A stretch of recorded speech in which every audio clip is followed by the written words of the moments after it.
Bonjour et bienvenue dans cette nouvelle vidéo. Aujourd'hui je vais vous montrer comment faire des bonds de géants grâce au montage vidéo. Tout de suite dans DaVinci Resolve, c'est parti.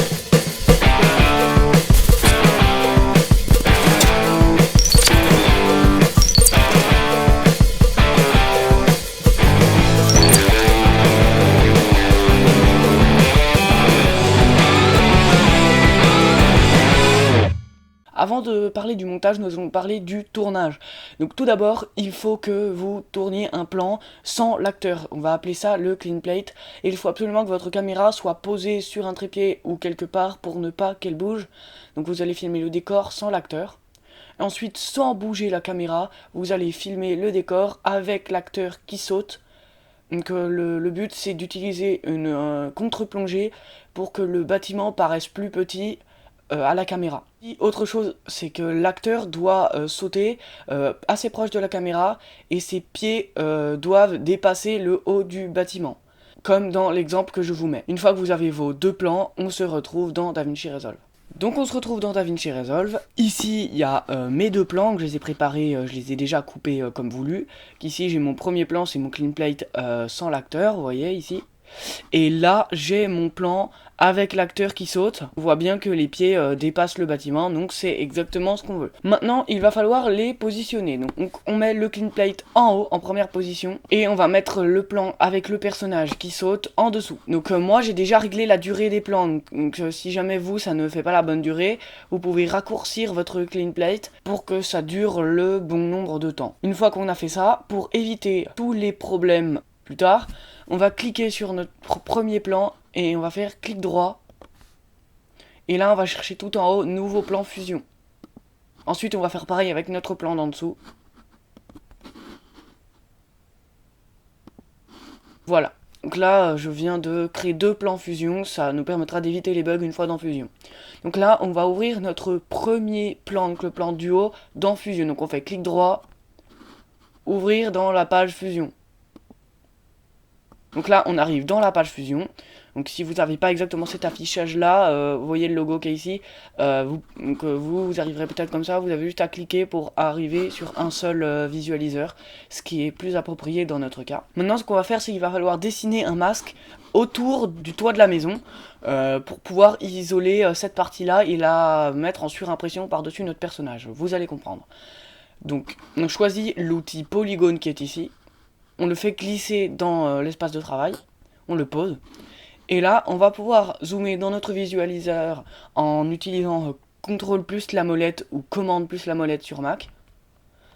Et là on va pouvoir tout simplement dessiner un polygone en faisant des clics. Donc moi je vais partir d'ici. Et je vais faire le contour du toit de la maison. Le but étant d'être le plus précis possible, sinon le résultat sera moche. Le plus important c'est que ce soit le haut de la maison qui soit parfaitement détouré. Si le reste n'est pas parfaitement détouré, ce n'est pas grave. Donc là on voit que le haut de la maison est pas mal, comme ça, comme je viens de faire, c'est pas mal. Donc maintenant, au lieu de continuer à détourer parfaitement, je vais juste dézoomer un petit peu. Et je vais fermer mon masque, juste comme ça. Et pour fermer le masque, je relie sur le dernier point. Et là, j'ai un masque qui est totalement fermé. Donc ce qui est important, c'est que ce soit le haut de la maison qui soit bien détouré. Maintenant que j'ai fait ça, je prends la sortie, le petit carré de mon polygone, je prends et je l'emmène vers l'entrée bleue de mon Mediain 1. Ce que ça va faire, c'est qu'en fait, ça va isoler cette partie de l'image. C'est ce qu'on veut.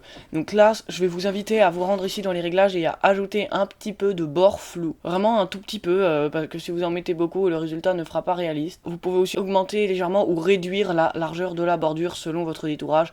Moi, je vois qu'il me reste encore un peu de ciel. Donc je vais réduire un petit peu la largeur de la bordure, très légèrement. Voilà, comme ça, je pense que c'est pas mal. Donc une fois qu'on a terminé, on retourne dans la partie montage en bas de l'écran.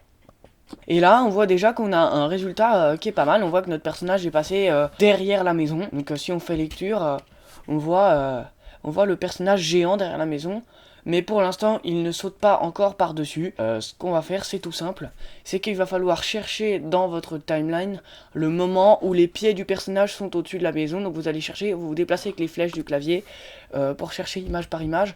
Et vous allez chercher l'image où le personnage a les pieds au-dessus de la maison. par exemple, cette image-là, le personnage a les pieds au-dessus de la maison. Donc là, ce que je vais faire, c'est que mon plan du haut, je vais prendre la tirette du bout et le raccourcir jusqu'à ce moment-là. Là, vous avez juste à faire lecture, et vous allez voir que le personnage va repasser par-dessus.